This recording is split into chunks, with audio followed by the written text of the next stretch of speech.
I now have my downstairs 75-year-old neighbor reminding me once a week to move my car for street cleaning, and he's good at it. How sweet. I know. I just bought a loaf of gluten-free bread for $14. That's like $1 a slice. Hope it's good bread. Pretty damn good. My iCal stopped updating a very important reoccurring calendar, which I found out when I missed an appointment today.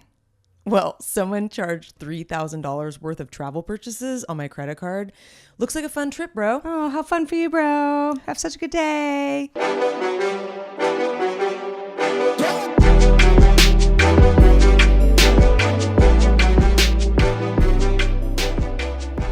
Hello, everybody, and welcome to Have Such a Good Day, the show that wants you to do exactly that. Oh, yeah. You know, just talking about stuff that we think is absurd and cool and interesting, and hopefully you can relate. I would hope so, Heather. At this point, if you're still with us on episode 34, you at least, you either think that we're helping you have such a good day, or you have a better day because of the days that we're having. Of how or terrible maybe our days are. Or maybe a little of both. Then you're like, oh, actually my life is going pretty well. Yeah. Those girls, Craytown. Yeah, Heather and Sarah, man, did you hear that last episode? Bad news bears. Anyway, no, all kidding aside, this is the show that Heather and I do each week to unpack some of the daily shit we go through, and it's all stuff that we all go through. Yeah, so we all go can commiserate through as a community. And yes, with your input, of course, at the forefront of why we do this every week. We're glad to have you, and we're glad to be here. We are. You know, we have a somewhat interesting bonus topic. You want to hear what it is, Sarah? I do. I mean, we're gonna have to talk about it eventually, so you might as well tell me. I'm impressed that this one won, actually, because I think we have talked about some of these things before, but we are going to do a refresher.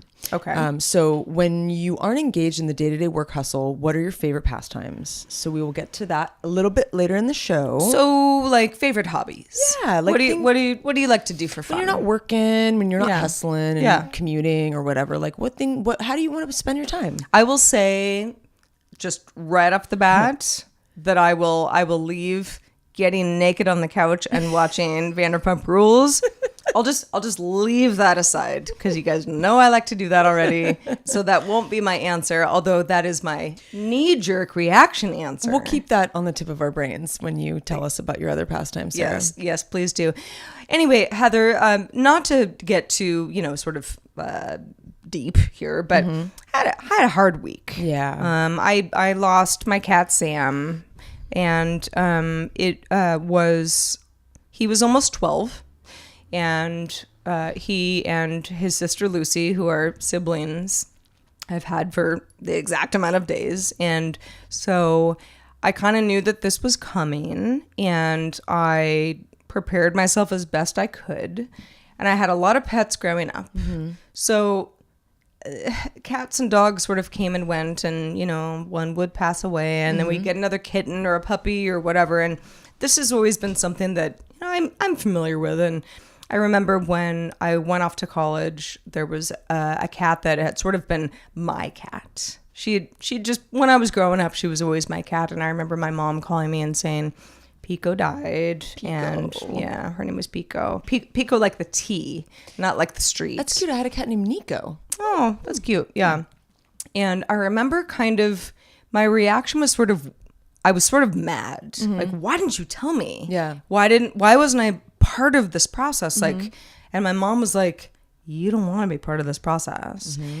And, whatever. This is a long time ago. I was 18, 19 years old, but I never really understood how hard it was until I went through it myself. Mm-hmm. And like, as an adult, as the sole owner of this little creature that had depended on me for, over a decade. Mm-hmm. And, of course I'm not crying right now, but trust me, I cried for like 48 hours straight, to the point where I'm like, does anyone cry this much? Like, this might be like unhealthy. I should probably like drink some Gatorade. But I I never really understood how much adults have to go through these things with children, with pets, with their parents.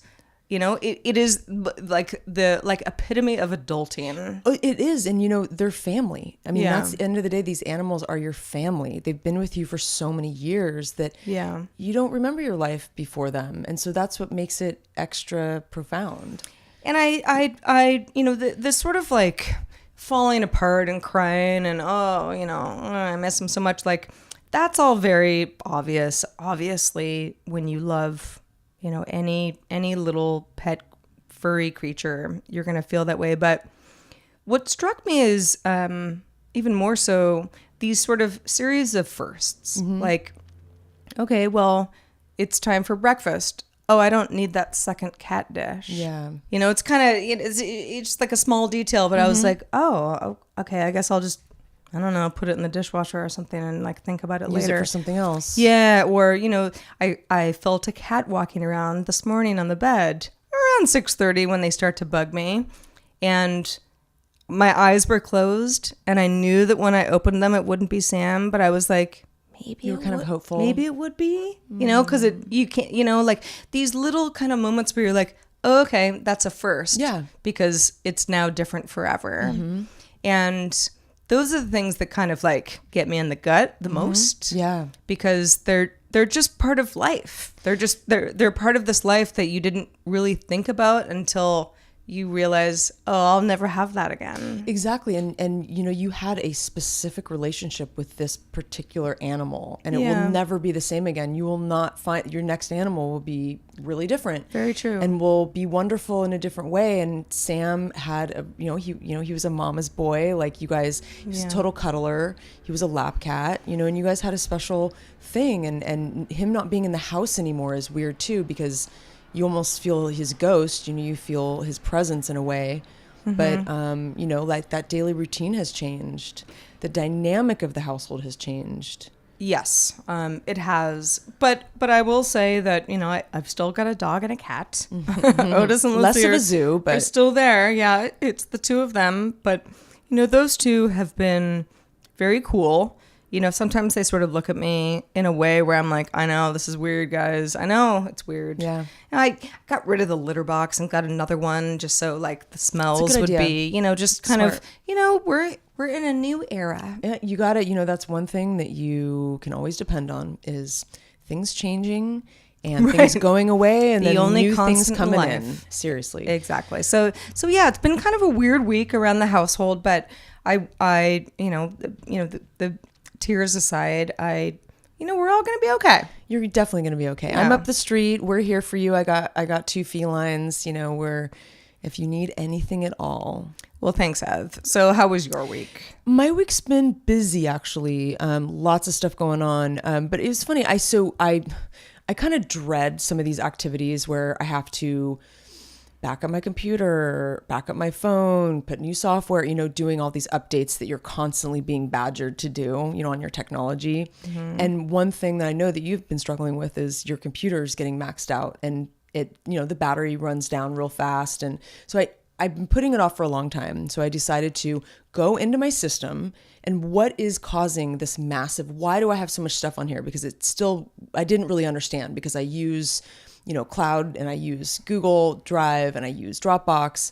I went on there and I found some stuff that I feel pretty organized. I have files on my desktop. Everything is there. I've got like, you know, everything kind of, you know, marked accordingly. I find these files that I'm like, where do these even exist? You know, they're somewhere deep that I didn't realize. And I just found, I used to have a camcorder, like a digital, you know, with like a little tape. And I used to take it traveling with me. It was just like a little video camera. And I found all these very long and very large video files from like when I went to Hawaii with an ex-boyfriend, you know, and just these old things that were neat to watch. I will say they were long and I could, you know, the fact that I had totally forgotten about them and it was so long ago, like 10 plus years ago. And it just made me think about a past life, you know, like I feel like we live these different chapters. We almost live these these different lives because we're slightly a different person every 10 years. You know, we evolve into something a little bit different as we age. You know, you have different people in your life in these different stages, and looking back is interesting. It's kind of like, wow, I was kind of a slightly different person back then. And it was a neat sort of experience. Deleted those, or at least filed them somewhere else because they took up massive amounts of space and I don't need them on my computer.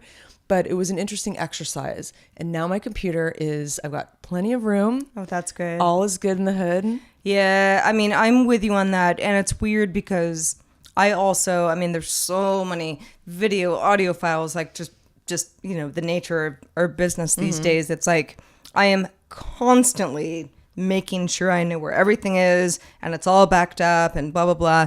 And even so, sometimes I'm like, why do I only have 90 gigs left? This is insane. And there'll be like some weird folder that things are in. Yeah. Where I've looked in my Finder and they didn't show, like, that's what I'm saying. Yeah. It's kind of crazy. And stuff is buried, you know. Yeah, sometimes, I don't know, man. It just gets like I'm like, if I click recents, that should be where all my recent files are. However, not always the case. No, definitely not. Not always the case. But that's why I am a huge proponent of 1 terabyte hard drives. Yeah, Throw it on there, file it away. Put it in a drawer somewhere. You know, the old Hawaii stuff. It's like, I mean, sure. How often are you going to look at that? Not often. But you don't want to delete it. No, I definitely did delete it. I put it on Drive, but I know I ultimately need to do a major backup on a hard drive. Yeah. That is another level. Something physical. I mean, exactly. I think, I don't know what I always tell people, because this anybody listening or watching right now knows that Heather and I are not alone in this issue. It's super annoying, whether it's your phone or, you know, just stuff that it's your history. It's your stuff. You know, what I always tell people is you have a Dropbox or Google Drive or whatever, like throw it in the cloud, but also back it up locally with your person. Yeah, and you know, that way you can sleep well at night. Exactly, and I think part of it is because I don't have a proper office space, and so I'm like, I feel disconnected. I'm like, where are my drives? Like, nothing's in the same place. I don't have a filing cabinet. I need to get one. Like, what happened to your filing cabinet? You used to have one. I gave it to a friend. I'm a very generous person, Sarah. I don't know what to say. I've given everything away. I mean, trust me, I don't have a filing cabinet. I can't deal with things like that, but I also don't own a pen. Yeah, that's true. But I do have a lot of hard drives. But you do have a printer. I do. I mean, which is like the worst machine in the world. It's a monster. It's in a box, and I moved in October. So that shows you how much I use my printer. Yeah, and probably if you plugged it in, you really needed it, you'd be out of ink or you'd be out of paper. Oh, God. I mean, seriously, it's just... Anyways, moving on. Moving on. So this was kind of fun. I needed a little pick me up this week because, you know, I've had a tough week. You know, lost my little kitty, and I sometimes I turn to certain corners of the internet, you know, just to see what the hell else is going on. And remind myself that, you know, the world is weird and wonderful. So so we all know Reddit.com. Of course. Everyone knows Reddit. And then if something is specific type of conversation, it's a subreddit. So it's reddit.com/ whatever. You know, it could be /cats or /beauty or whatever. I mean, there's a subreddit for everybody out there. And sometimes they get a little weird. Well, there's also an area of Reddit called Ask Reddit. And the whole idea is not so much that it's like, oh, this is a conversation about a specific, a subject. It is somebody has a question and they're asking the members of Reddit to help them answer. So in theory, it's a great resource. It's almost like Quora, if you're familiar with Quora, where it's, you know, asking a question and people who have good answers chime in, and it's a great thing. Well, so Quora's legit? Oh yeah, Quora is totally legit. Okay. So Ask Reddit, same idea. Yeah. Well, I found an Ask Reddit called, we call it the OP, Original Poster, wrote, Virgins of Reddit. What is your not safe for work question? Ooh, So it was basically a bunch of people who have never had sex before asking questions about sex. Wow. Yeah. And Fascinating. not necessarily, I mean, some of it was kids. Yeah. But not everybody. You know, hey, you can be a 40-year-old virgin. There was a movie made about it. It was really funny. But you know what I mean? Like it's sort of a, and let me preface this by saying, if you do go to this Ask Reddit, the Virgin Ask Reddit, you will see some stuff that will scare and horrify you. How did you stumble upon this? This is what I do, Heather. This is what I do. You just like searched virgins or something? No, it you know, it's a rabbit hole, the way that the internet is the best, specifically Reddit. But I will say that there were so many things in this thread, and this is a lively thread, by the way. I cannot wait to read it. So many, just, you know, like somebody saying, and I won't use any usernames because, you know, it doesn't matter for our purposes, but, you know, someone being like, is it awkward? Mm-hmm. You know, did it hurt? You know, did you like it? Did you respond to anything? Well, I didn't respond. No, God, no. This is the lurking thread for me for sure. But I mean, it's just, it kind of made me laugh in a way where it's like, these are conversations that one would have with a parent, mm-hmm. or a trusted friend, or maybe a sibling, mm-hmm. or whatever. And for whatever reason, they're having it here. And yeah, some of it is sort of like, haha, or like, whoa, that's a little nuts. But for the most part, it's people actually looking for advice. Yeah, totally. And it's really kind of, you know, it kind of tugged at my heartstrings a little bit. No, I love this stuff. It's really funny you bring this up today, because I was going to bring up how much I love Amazon answers, because I spend a lot of time. Really? Oh yeah. Like it's a thing I do every week. It gets insane. And I enjoy it so much. And you get these responses from people. They're so nice. I mean, to take the time, and I actually spend a lot of time responding to people, because I get the pings like, hey, can you answer this question about this product? And I like to help people. Yeah. I think it's a brilliant community. And these people, you know, go out of their way to give good advice on a product before you buy it. And I tend to do a lot of research before I purchase something, because I hate shipping stuff back. I don't want to deal with that. I don't have a printer. Yeah. And I did a lot of it this week, because I was trying to find the perfect sheet that has, if my cat peed on my bed. Oh, a bed sheet. Okay. It's like it's more like a spreadsheet. More like a cover for the bed, not a sheet, but like that goes over everything, so that in case he pees, it won't go all the way through the mattress. Mm. The problem is a lot of those things are like, they make noise because they're plastic, and they have like a, you know, it's a weird material. Weird, and so there's a lot of investigating you have to do for something like that, because you want to find the right product that like you'll be happy with. And so it was an interesting rabbit hole. But I almost sometimes I'm like, you know, I'll write back and be like, thanks, kind sir. And like, you get like a little chummy with these people. I don't know. They're just like, it's sort of the best of human nature in a lot of ways, where, you know, people are being helpful. People are being helpful without being paid, or, you know, there's right. Well, and I think that those people are real gems, because anybody who spends enough time in these sorts of sections where it's like, did you like this product? Yes or no. You either love it. Yeah. Or you're greatly offended by it. Exactly. And those are the two reasons that you would write a review. Exactly.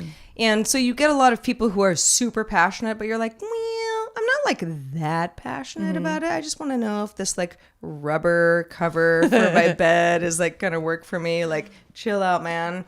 So yeah, but I agree with you that I like to take the time to answer something that I know the answer to, or at least I have a good response to. Mm-hmm. I actually just bought these Bluetooth wireless earbuds, and there's some good things and bad things about them. And I'm already talking to folks online about them, because they're sort of popular and they've been around for a while. But it's the same thing where it's like, yeah, I mean, I'll tell you. Mm-hmm. I want to tell you the truth, because if you're going to spend the money and go through the trouble of getting this thing, whatever that thing is, it's nice to have the hive mind at your side. It's exactly well put. And I think that on the other, flip the coin, the people who write the reviews that are just like the package was ripped open, or like they give it 1 star and it's like some sort of, crappy response. Yeah. I think those people it's not constructive at all. It's like,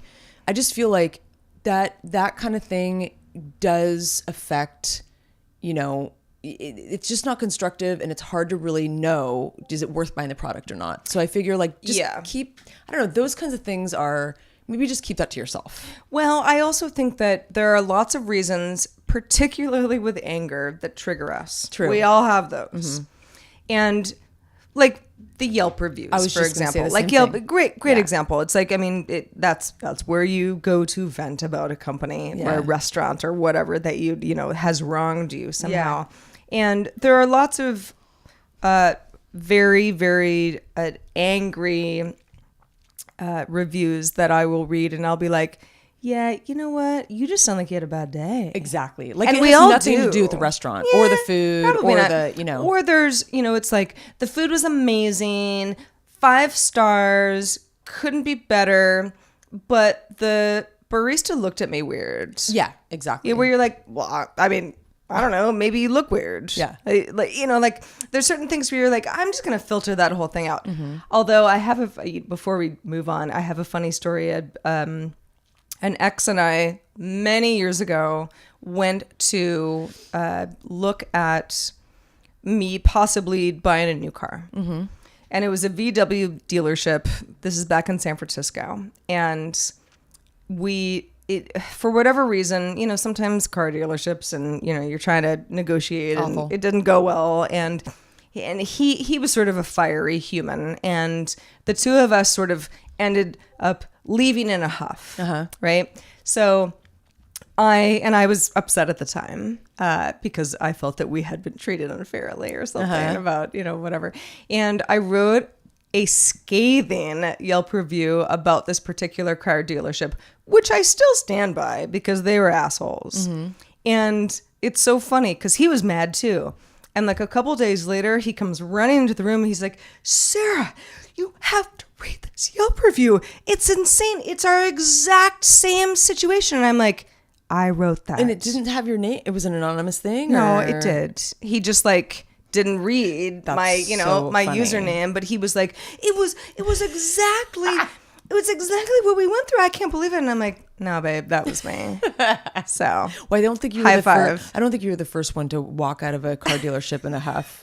Certainly Definitely not. Certainly not. But yeah, it's tough stuff. Anyway, to circle back before we move on, check out the Ask Reddit section of Virgins. I'm so gonna do that. Yeah, whether you're a virgin or not, I think you would probably get something out of it. I can't guarantee that you will, but I certainly did.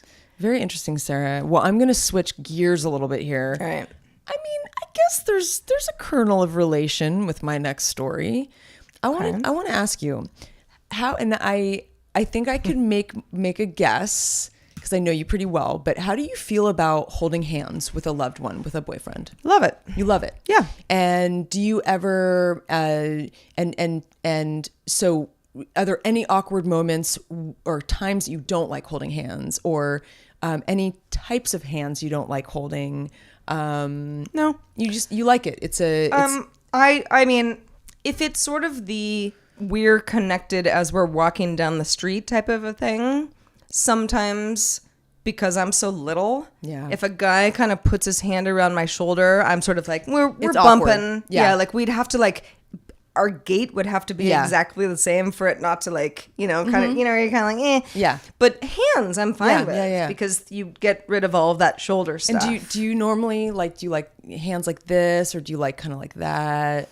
I don't know. Like maybe okay. All right. Well, anyway, in general, I'm pro hand holding. I'm glad to hear that. I wasn't totally sure. I mean, I am too, and I was struck by this recently because somebody held my hand in a very wonderful way that it felt really good and right. And realizing in my previous relationship, that person didn't like to hold hands. Occasionally he would grab my hand walking across the street, but not a hand holder. And I always felt there was a closeness when you would hold someone's hand, like, you know, in certain occasions. It doesn't have to be all the time, you know, but it's such a like a sweet and intimate thing. I was sort of curious how other people felt about it. So I asked a bunch of my friends how they felt about it. Cause I think, you know, you either are into it or you're not. And funnily enough, I found this article on The Cut, or no, actually it wasn't The Cut, it was Man Repeller. And this woman did a poll on, you know, how do people feel about it? So I just wanted to discuss some of the elements of hand holding. All right. You know, I think a lot of people obviously are disturbed by like clammy hands, maybe some like rough skin, callus. You know, would that be a deal breaker? Would that be? Well, I certainly hope not. Well, I think it's interesting. I think there might be like a hand holding compatibility thing, because if you think about it, you know, like, I don't know. Have you ever held someone's hand where it's just like you can't really get it right? It's just kind of like, I don't know. Like, well, I don't know. I mean, that's a good question. I know that there are handshakers that are huge turnoffs. The worst. Like, it's all like, you know, cold fish and like the wet noodle, you know, kind of thing. Like there are certain times where I will shake someone's hand, and it could be a man or a woman, but often a man, right? Because we sort of assume feminine, masculine roles in certain sense, where I'm like, whoa, you are a terrible handshaker. And that's sexy. Unsexy, but even if like, it's not like a romance thing, you're just sort of like, I've in work situations, sometimes I've been like, you must not get deals because of how bad of a handshaker you are. I relate to that a lot, because that actually bugs me. It's just strange. Like, I mean, I don't know, like if you're a germaphobe, don't shake my hand at all, but don't do it like that. But the holding of hands, I don't know. I mean, I have definitely, and it depends on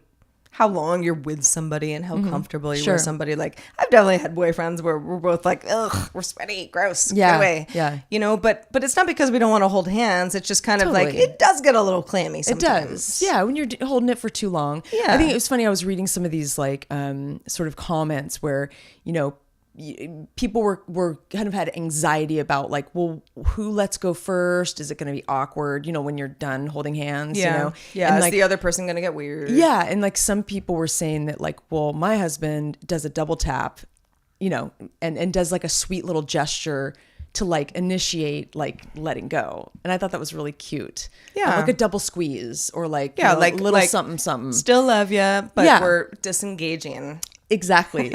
You know, it's funny. So the size differences we were talking about a second ago, you know, I am currently involved with someone who's very tall. And so, you know, when we hold hands, you know, there's a little bit of a, you know, I think that maybe so there's maybe like a foot in between, you know, I have to kind of hold my arm up a little bit kind of thing. Not a huge deal. But I think that is all that comes into play. And especially like when you walk down the street, you got to be aware of that. Yeah, you know, now that we're thinking about it, I hadn't even thought about it really, but the last long-term relationship I was in, he wasn't super tall. Yeah.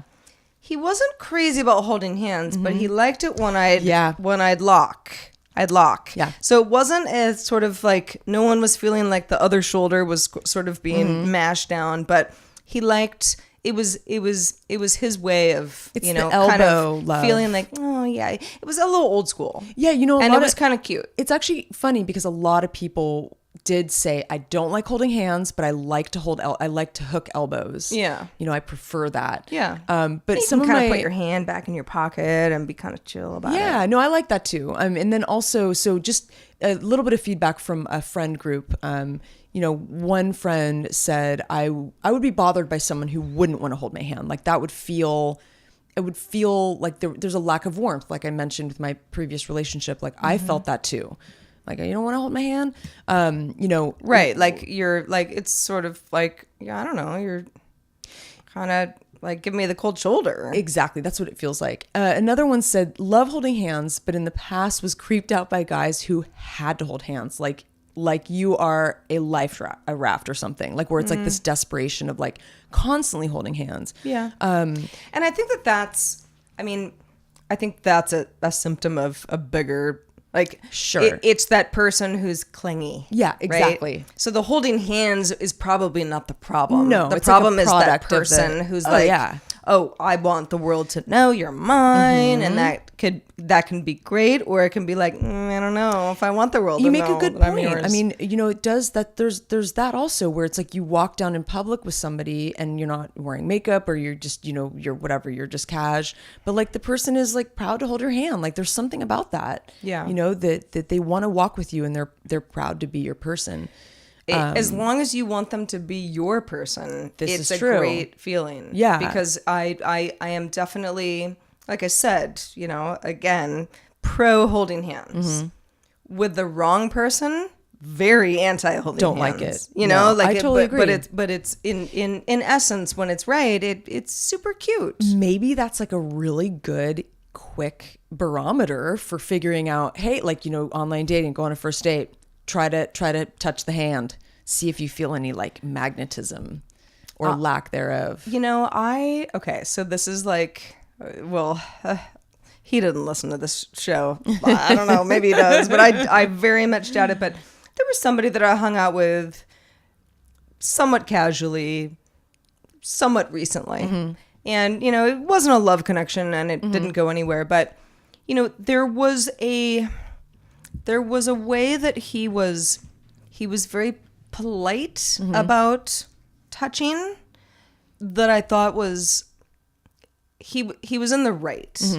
He was being respectful of me. Sure.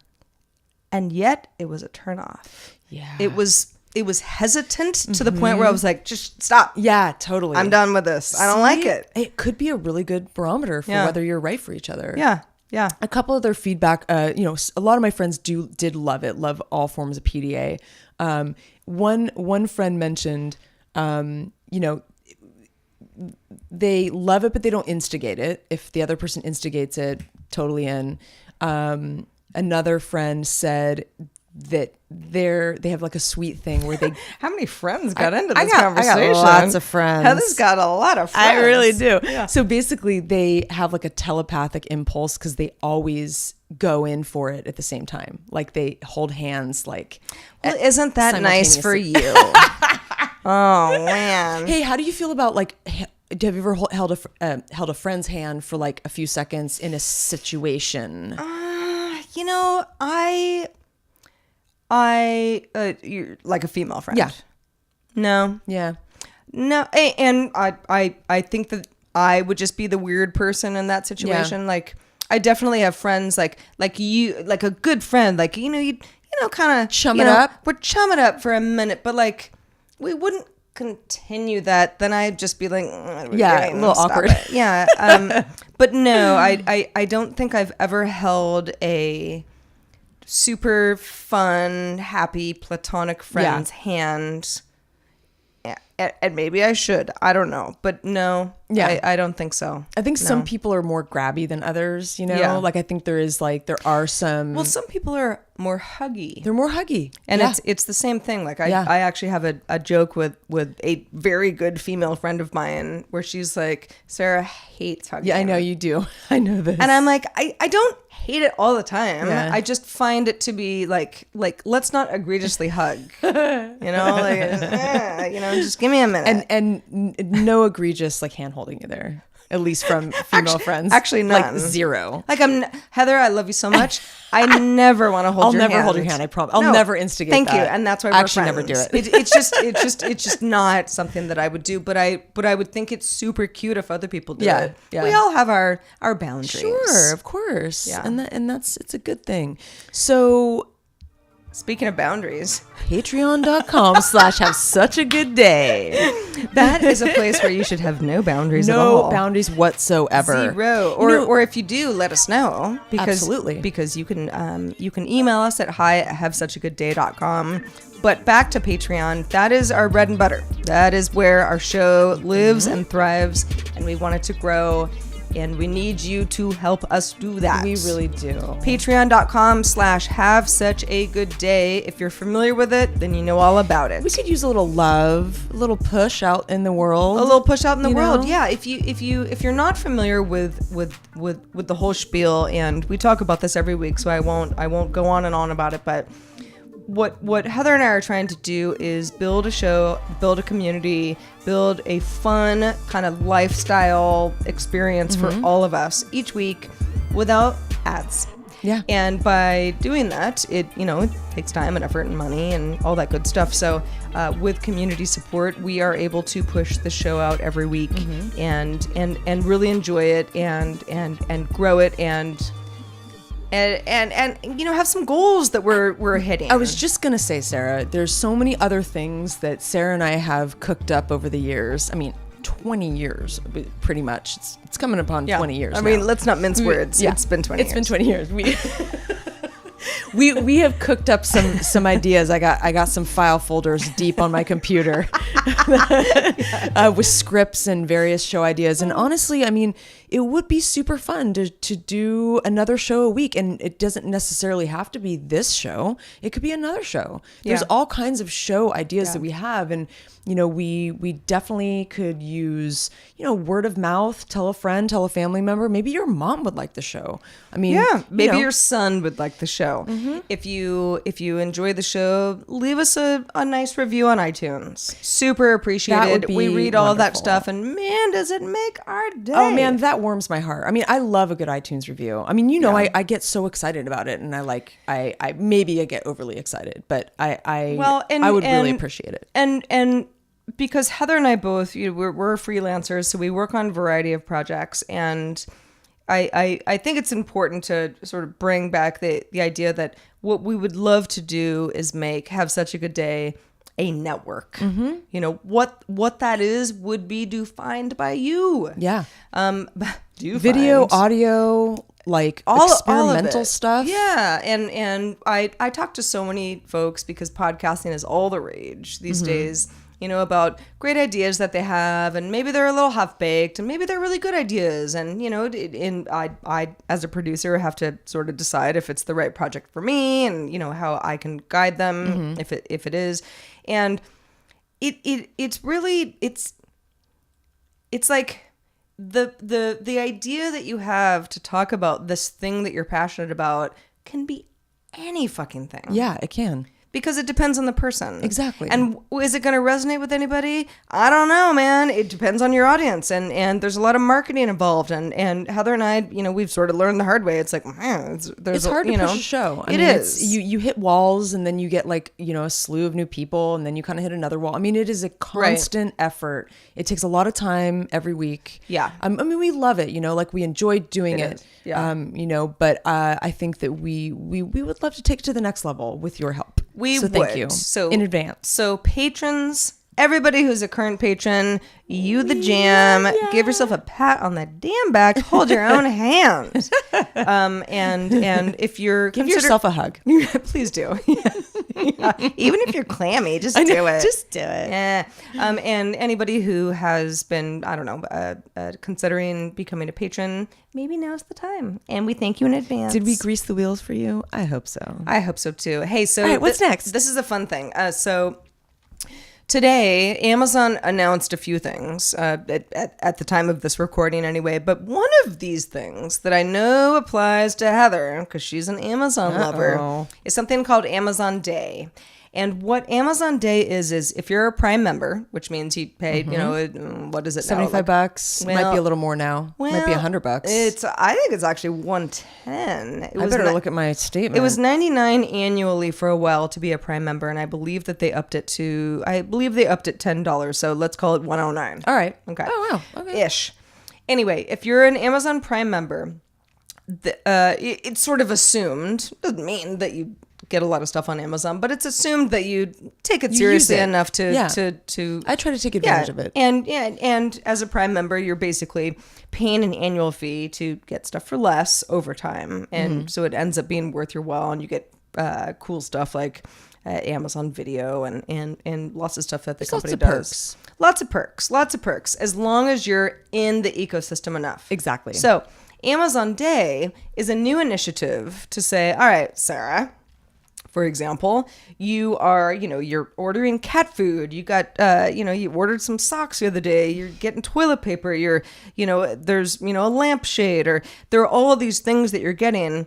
If you actually order things that often, pick a day of the week that's best for you, and Amazon will consolidate that so that all your box shit happens at once. Ooh. Instead of throughout the week where you're like, oh God, there's another box, and this whole thing.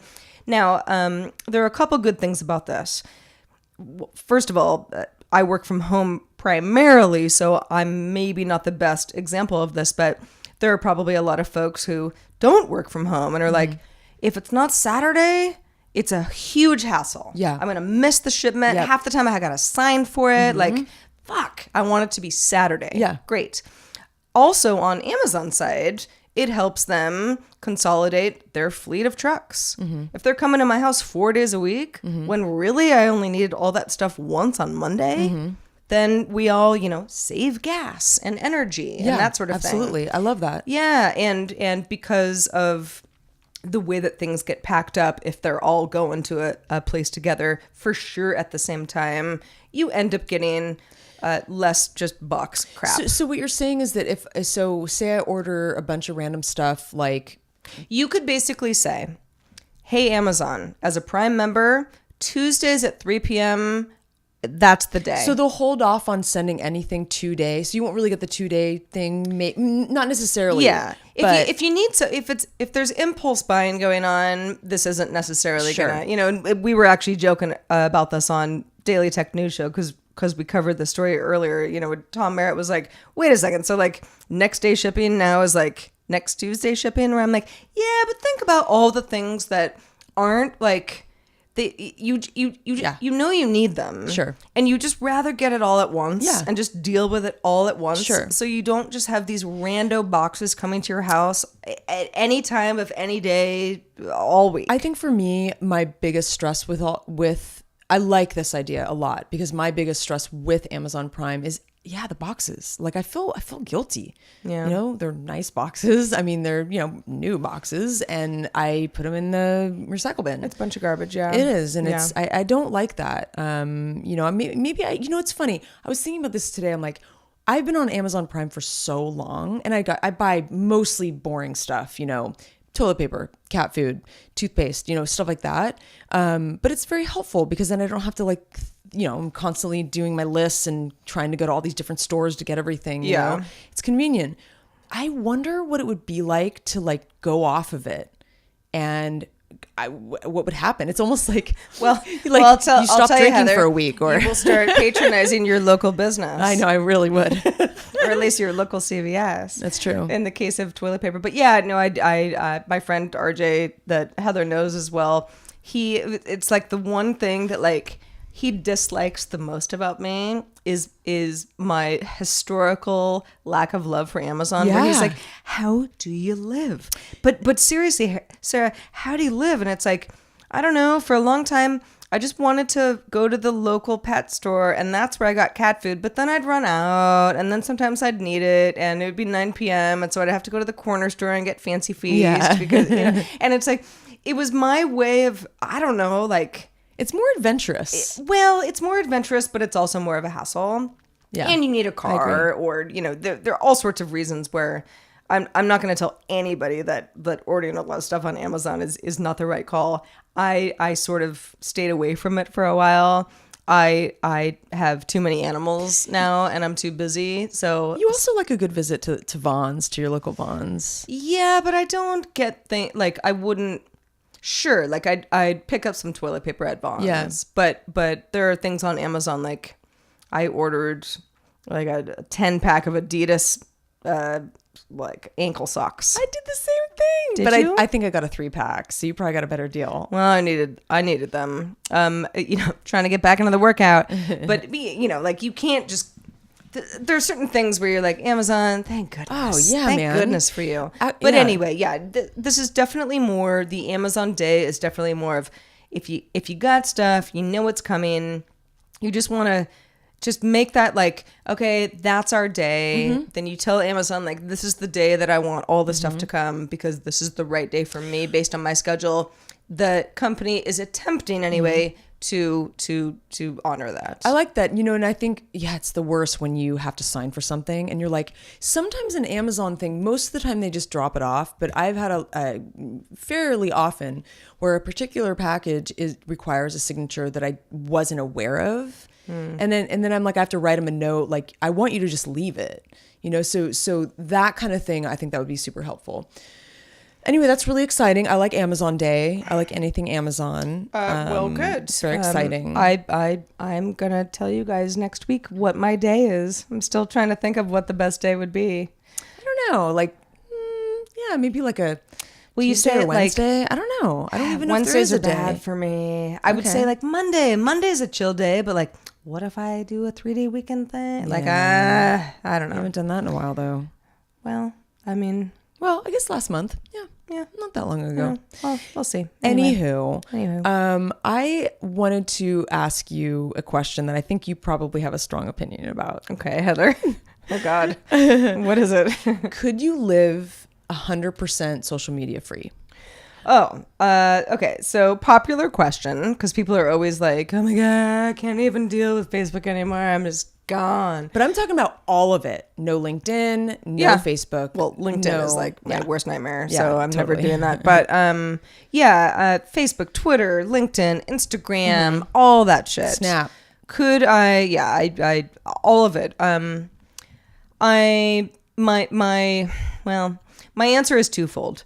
The realistic answer is no, there's no way, because that's my job. Sure. Because I talk about technology and I have to use services that I don't even necessarily like because I have to know what new features are, you know, that whole thing. Like, there is no realistic way for me to do this unless somebody was paying me to go off the grid, which has already been done before by like every, some blogger out there has like taken a year off of social media and written a long think piece about it. But that aside, if that was not the case, I think I would probably benefit a lot from it. Yeah. And, I Facebook is something that I begrudgingly use. And it's not because I don't love everybody on Facebook and there are lots of friends that I wouldn't see otherwise and they have cute kids and pets and go on nice trips and all that stuff. It's like, I don't have a problem with like anything specific about any of this stuff, but you catch me on the wrong day and I'm like, burn it all to the ground. Exactly. And this is the point. So I was reading an article on New York Magazine. This woman did this whole thing on, look, social media gives me a lot of stress and anxiety. And so I literally went off everything. And all my friends, there was a lot of pushback from friends. Like, you have to be on LinkedIn because that's the only way recruiters find you, blah, blah, blah, blah, blah. Someone was trying to get her to get back on Instagram for one reason or another. And it was sort of interesting. And I thought, what a shocking thing that would be for people to literally be done with all of it for like a year, like a long period of time. I'm not talking about like doing a fast for a week or two, doing it for longer. I'd be interested to see like how your brain would shift creatively or whatever. And same with the Amazon Prime thing. It's like, I thought about this, like if I stripped it away, I would really have to adjust, like, okay, I gotta really like pivot my shopping, routine. Well,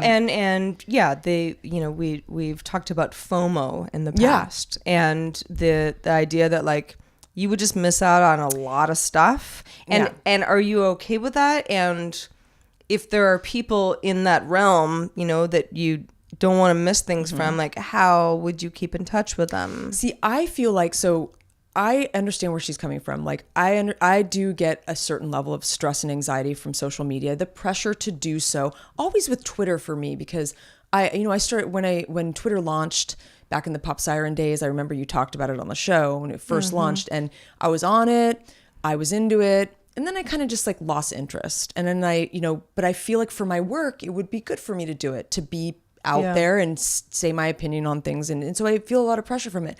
But on the contrary, if I wasn't on any of this stuff, I'd have a lot of anxiety and stress too. So you can't win. It's like either way, it's going to be a challenge, because then you're going to wonder, well, wait, honestly, it's amazing how much time we spend looking at other people's lives. Like I bet you would buy back a lot of time.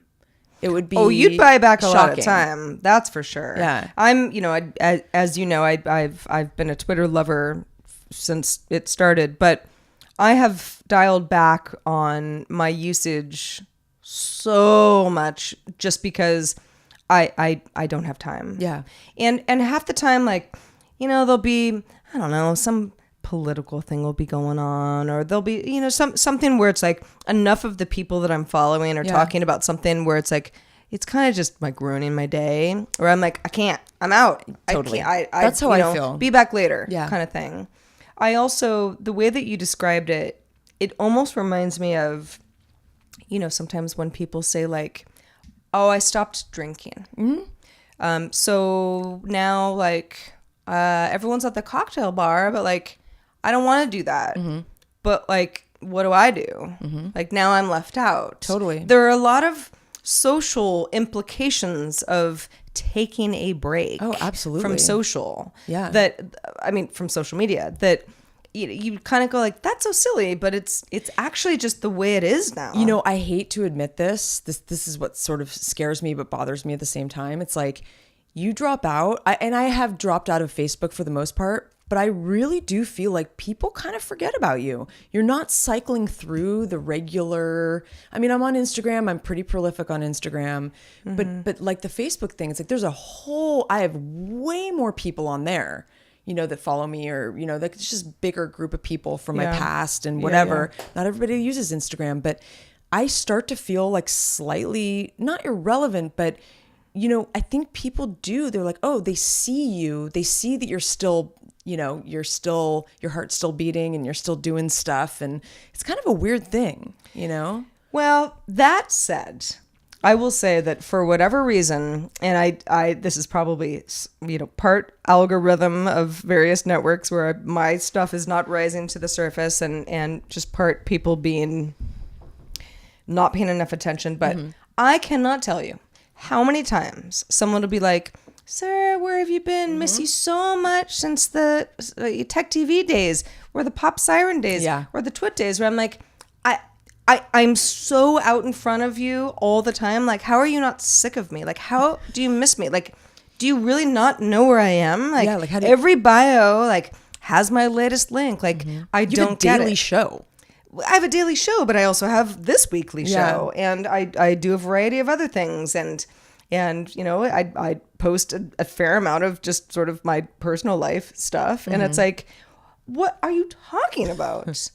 but that's I think that also sort of speaks to the volume of like, we're all just sort of like, you can't keep up with everybody. You can't. Oh my gosh, you so can't. I mean, it's very. It's problematic. I mean, I feel like, I think that's one of the reasons why, you know how passionate I feel about the ghosting thing. But on the other hand, I think people are just overwhelmed. And I think maybe half the time, give them the benefit of the doubt, because they're probably just like, oh, wait, that message just got buried. There's just too much. And so you're just like, I can't. So I'm not even going to reply because I just can't, or delete it because it's like, this isn't my priority right now. Right. And so it's, I don't know. It's funny how everything, even in its goodness, causes pain and suffering. Like, there's nothing that is just like purely good. It's like, other than like animals, I don't know, or elephants. Or ramen. Ramen is pretty purely good, although it does give me a moon face the next day. Any kind of noodle soup, I would say. I had some ramen the other night. Sam died, and I was like, I sat there and I was like, I will literally just like some people are like, I want a tub of ice cream. I'm not that person. Or two pizzas is sometimes what you choose. Or two pizzas would be much more my speed. But I had pizza recently, and I was like, what do I want? I I just want hot ramen. Oh, it's my favorite food, like a hot like noodle soup. And I got it delivered and I ate it and it was It's good. good? It was very good. Yeah, it was from Virginia. You know, Okay. that's always been my favorite. All right. Well, yeah. So getting off social media 100% seems to be something that is impossible for me right now. But I'd love to. It'd sort of be like going to the forest and living off the land. It might be cathartic. It's like doing a master cleanse for a couple weeks. It's like you almost have visions of like, I feel like I could write a good script or something. Like I feel like I would just, I don't know, like I would have a different part of my brain that had space to do something else. And anyway, well, let us know what you guys think. Master cleanse, something that I actually did do I back remember in the day, that. and boy, was I happy to eat again. You were really into the lemon cayenne thing. I remember that. Well, I wasn't into it. That was what I had to have. Yeah, that's as true. part of That's the true. cleanse. The entire time I was just like lonely and wanted to chew food. And, oh man. Well, if any of you guys have an opinion about this, I would love to hear from you. We would love to hear from you. Yes, we Email would. us at hi@havesuchagooddday.com. Speaking of emails. Speaking of, All right. Before we wrap this little joint up. I wanted to mention, so we've actually been getting a slew of interesting emails. Thank you very much. We love it. This one comes from Mark. He's referring to the conversation we had last week about vaccinations. It was a story that Sarah brought to the table. He says, "Hi, I have a 3-year-old kid. My family's all about vaccination. We trust the hospitals and research that's been invested to make the world better. I also get flu shots regularly. It drives me crazy when other people don't." And I had a little back and forth with him, and he sent me a link to, he's like, what really got me into vaccinating was reading stories about young people dying from the flu. And that just pushed me over the edge. And I think he helped me maybe overcome my fear of getting a flu shot, because I mean, I would have to agree. I think he makes a really good point. So thank you, Mark, for writing in. Thank you, Mark. Yeah, this is not that we want to get all into the vax situation on this show, but there is a lot going on right now. Going back to the social media aspect of it, of groups getting shut down on Facebook and WhatsApp and basically platforms having to be like, okay, we feel enough pressure about helping to engage the conversation or pull back from a conversation, as it were, that we're shutting down certain groups that are, I mean, it's like, okay, platforms have done this with terror conversations in the past. Well, that's different. Yeah. But this is something that is becoming, and I know it's politically charged, and I know that there are folks out there who don't agree with us, and that's a separate conversation, but it's a large debate happening, where it's, it kind of goes into like, well, is it free speech, or like, are you really hurting your kids? Yeah. And what do we all do about this? Controversy. Prince said it best, Heather. Oh yeah. What did you say? Controversy. Oh yeah. I needed you to sing it. Okay. Yeah. Thank you for that. You're like, Like, did he? what? Yes, he did. Yeah. Oh, Prince. Good stuff. Anyways, I think that we are coming to the end of this wonderful edition of Have Such a Good Day. Thank you for listening and being here with us. Thank you very much. We love you all. Again, patreon.com/have such a good day is the place to find out a lot more about our goals and what we're looking for. If you can leave us nice reviews on iTunes, if you want to tell a friend about the show, maybe tell your grandma. Yeah, maybe somebody's like, what's this podcasting thing all about? It's like, it's all the rage, and you can be at the forefront of it. And Have Such a Good Days is where you can email us, and havesuchagooddday.com. We have a website. There's our website too, yeah. So if you just want to be lazy and be like, I don't know, I just want to go to a website every once in a while, well, we have that for you as well. Absolutely. And all kinds of podcast apps. If there's an app that you want us to be on that use your app of choice, then please let us know. $5 patrons, stick around. We'll be rolling right into that in a second here. There's more to come for everybody else. Thanks so much for joining us. I'm Sarah. I'm Heather. And have such a good day.